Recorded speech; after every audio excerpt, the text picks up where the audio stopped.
आता नेमकं कशा प्रकारचा अपघात या ठिकाणी झालाय, किती जण वाहून गेले काय माहिती आहे? दुपारी 3 ते 3:30च्या सुमारास या ठिकाणी घटना घडलेली आहे.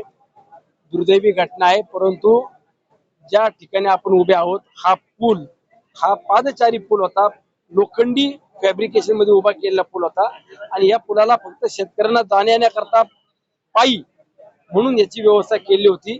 जवळपास 30-35 वर्षापूर्वीचा पूल असताना या ठिकाणी नागरिकांना सुद्धा जाण्याची बंदी होती, परंतु काही 2 व्हीलर्स त्या पुलावरती घातल्या गेल्या.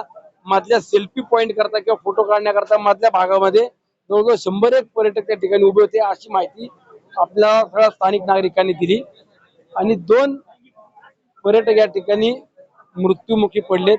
त्यांच्या डेड बॉडी हातामध्ये मिळालेल्या आहेत. साधारणतः अजूनही 1-2 जण अडकल्याची शक्यता ही प्राथमिक स्वरूपामध्ये आम्हाला मिळते. अण्णा, या ठिकाणी जी खबरदारी घ्यायला होती, पर्यटन स्थळ आहे, रविवारचा दिवस आहे, मोठ्या प्रमाणात पर्यटक येत असतात, त्याचबरोबर अतिशय जीर्ण झालेला पूल आहे, प्रशासन कमी पडला काय, त्याच्यामुळे ही अपघात झालाय का?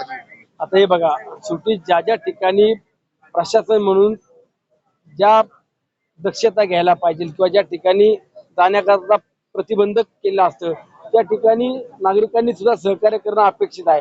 परंतु या परिसरामध्ये 2 दिवसात पाऊस झाला, 1000-1500 पर्यटक या ठिकाणी काल आज 2 दिवसामध्ये येत आहेत आणि पोलीस यंत्रणा असेल किंवा इथे ट्रॅफिक व्यवस्था असेल ती स्वतः त्यांच्या पद्धतीने काम करताना आपण सगळे पाहतोय. पण नागरिकांनी किंवा पर्यटकांनी ज्या ठिकाणी जायला बंदी घातली, प्रतिबंध केलाय, त्या ठिकाणी जाणीवपूर्वक जाणं किंवा जिथं आपल्याला अडचण दिसते तिथं न जाणं हे खरं तर आम्हाला सुद्धा किंवा प्रशासनाला अपेक्षित असतं. परंतु ठीक आहे, घटना घडली आहे, दुर्दैवी आहे. जे आज मृत्युमुखी पडलेत नक्कीच त्यांच्या प्रती आम्हा सर्व नागरिकांना किंवा इतर प्रत्येक व्यक्तीला दुःख आहे.